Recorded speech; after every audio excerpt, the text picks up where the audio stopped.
بالله من الشيطان الرجيم. بسم الله الرحمن الرحيم. يقلب الله الليل والنهار إن في ذلك لعبرة لأولي الأبصار.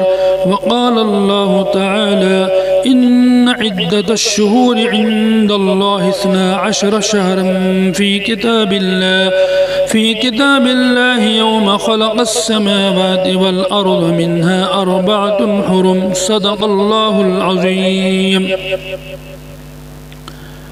آج ہمارا موضوع ہے ہماری اسلامی تاریخ کب سے شروع ہوتی ہے اور اس میں ہمارے لیے کیا درس عبرت ہے.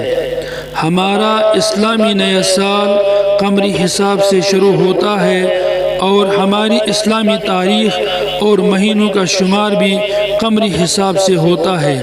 جو پہلی آیت میں نے تلاوت کی ہے اس کا ترجمہ یہ ہے اللہ تعالی رات اور دن کو بھی بدلتا رہتا ہے. اہل دانش کے لیے اس میں استدلال کا موقع ہے.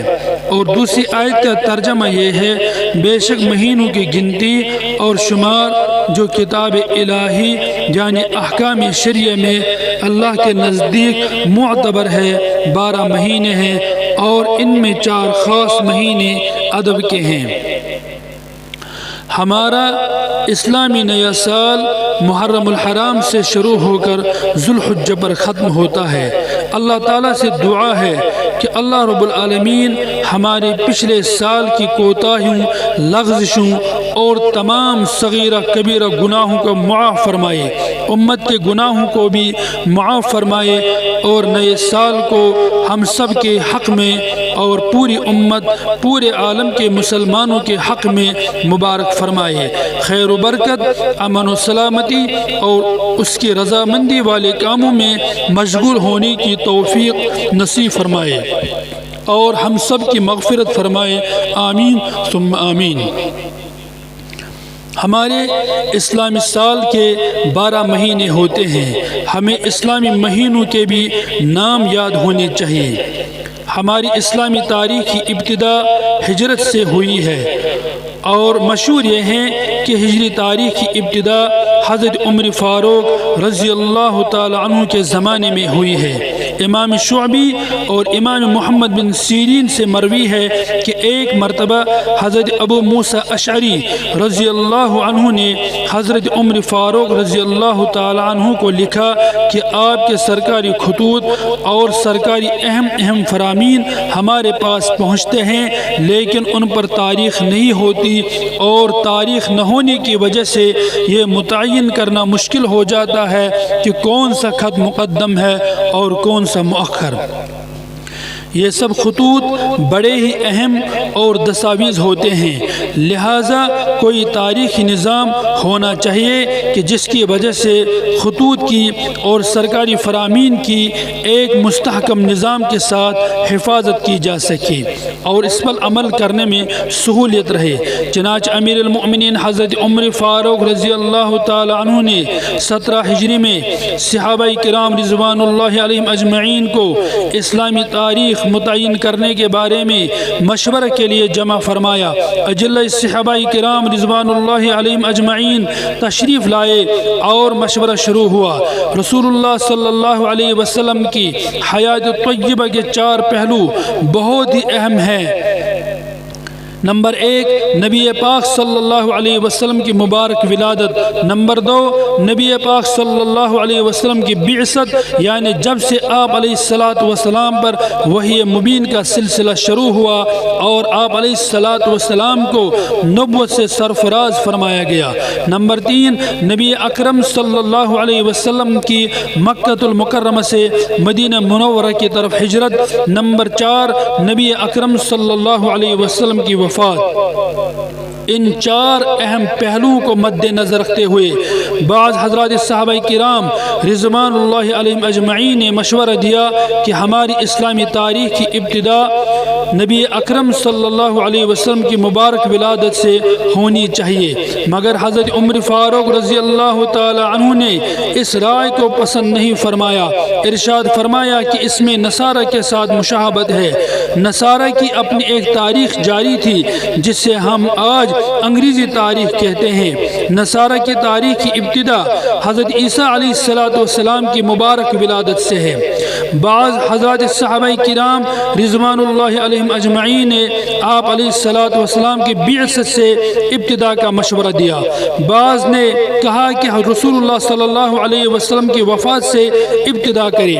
حضرت عمر فاروق رضی اللہ تعالی عنہ نے فرمایا کہ نبی پاک صلی اللہ علیہ وسلم کی وفات حسرت آیات حادثہ کبریٰ اور مصیبت عظمیٰ میں سے ہے، اس لیے وفات سے ابتدا کرنا مناسب نہیں۔ امیر المؤمنین حضرت عمر فاروق رضی اللہ تعالی عنہ نے فرمایا اسلامی تاریخ کی ابتدا ہجرت سے ہونی چاہیے، اس لیے کہ ہجرت سے مسلمانوں کی اجتماعیت اور اسلام کی شان و شوکت ظاہر ہوئی۔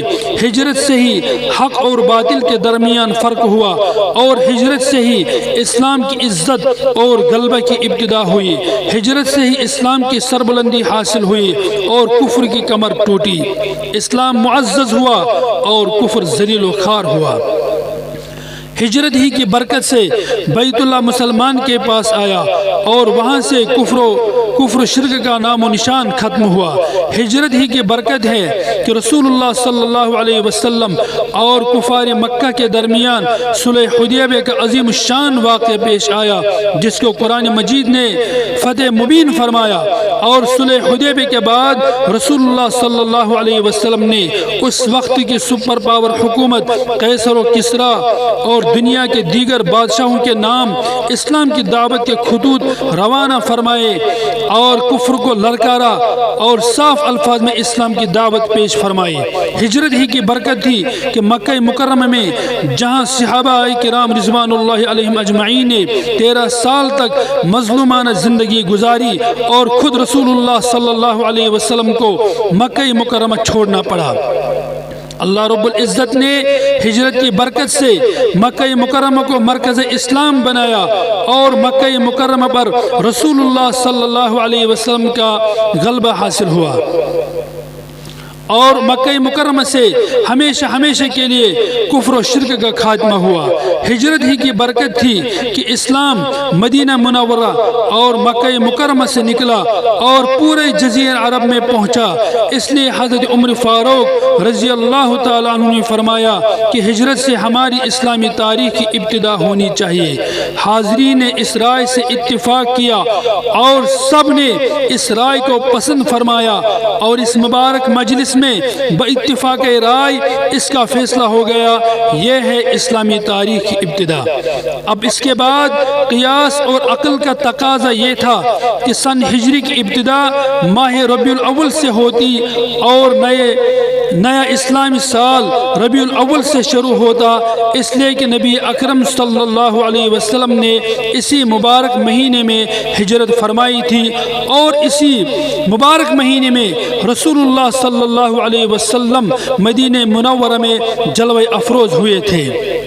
مشہور قول کے مطابق 12 ربیع الاول تھی، لیکن بجائے ربیع الاول کے محرم سے اس لیے ابتدا کی گئی کہ نبی اکرم صلی اللہ علیہ وسلم محرم الحرام سے ہی ہجرت کا ارادہ فرما چکے تھے۔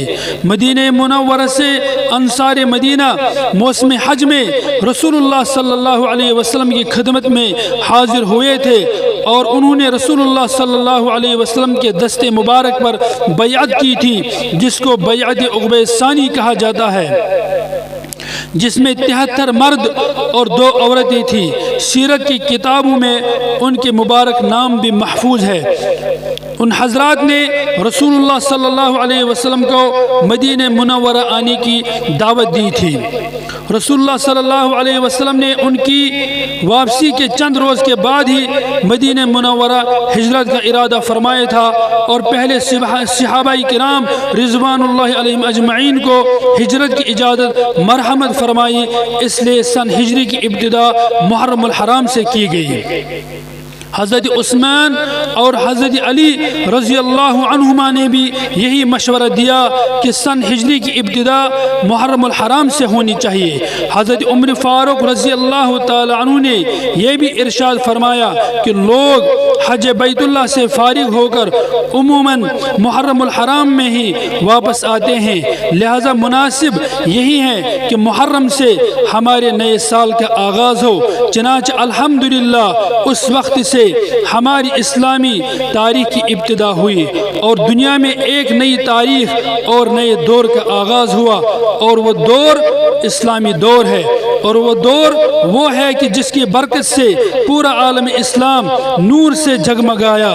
صحابہ کرام رضوان اللہ علیہم اجمعین اسلام کا نور، ایمان کی روشنی اور ہدایت لے کر دنیا کے چپے چپے میں پہنچے، اور پوری دنیا الحمدللہ اسلام کے نور سے منور ہو گئی، اسلام کی روشنی دنیا میں پھیل گئی۔ اس طرح الحمدللہ اسلامی تاریخ کی بنیاد پڑی اور دنیا میں ایک نئے اسلام کی تقویت کی ابتدا ہوئی، اور اہل اسلام نے اس کو اختیار کیا۔ اب ہمیں اس کی قدر کرنی چاہیے اور اس سے محبت کرنا چاہیے اور اس کو یاد رکھنا چاہیے، اس کو اپنے استعمال میں لانے کی کوشش کیجیے۔ یہ تو آپ کو معلوم ہی ہے کہ احکام شریعہ میں قمری مہینوں یعنی اسلامی تاریخ اور مہینوں کا اعتبار ہوتا ہے۔ روزہ، حج، زکوٰۃ وغیرہ میں بھی اسلامی مہینے کو دیکھا جاتا ہے۔ روزہ کا آغاز پہلی رمضان سے ہوتا ہے، چاند دیکھ کر یا شرعی طریقے سے ثابت ہونے پر ہم اپنے رمضان المبارک کے روزوں کی ابتدا کرتے ہیں۔ عید الفطر اور عید الاضحیٰ کا تعلق بھی اسلامی تاریخ سے ہے۔ قربانی کے لیے بکرا کا 1 سال کا ہونا چاہیے، اس میں بھی اسلامی تاریخ کا اعتبار ہوتا ہے۔ بچہ اگر علامت بلوغ سے بالغ نہ ہو تو اسلامی تاریخ کے اعتبار سے جب 15 برس کا ہو جائے تو وہ بالغ شمار ہوتا ہے اور سب اسلامی احکام اس پر لازم ہو جاتے ہیں۔ اگر وہ امام بننا چاہے تو امام بن سکتا ہے۔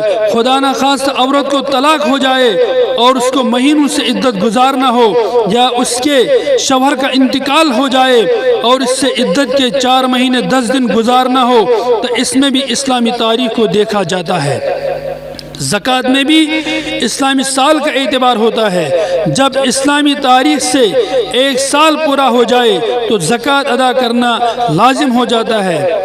جب احکام شریعہ میں اسلامی تاریخ اور اسلامی مہینوں کا اعتبار ہوتا ہے تو ہمیں اپنے پرائیویٹ کاموں میں بھی اسلامی تاریخ کو استعمال کرنا چاہیے۔ تاریخ و سال کا حساب چاند و سورج دونوں سے جائز ہے، لیکن اللہ تعالیٰ نے اپنے احکام کے لیے چاند کے حساب کو پسند فرمایا اور احکام شریعہ اس پر دائر فرمائے، اس لیے قمری حساب اسلامی تاریخ کا محفوظ رکھنا فرض کفایہ ہے۔ اگر ساری امت قمری حساب ترک کر کے اس کو بلا دے تو سب گناہگار ہوں گے، اور اگر وہ محفوظ رہے تو دوسرے حساب کا بھی استعمال جائز ہے، لیکن سنت اللہ اور سنت سلف کے خلاف ضرور ہے، اس لیے بلا ضرورت اس کو اختیار کرنا اچھا نہیں۔ اللہ تعالی ہمیں عمل کرنے کی توفیق عطا فرمائے۔ بآخر دعوانا الحمدللہ رب العالمین۔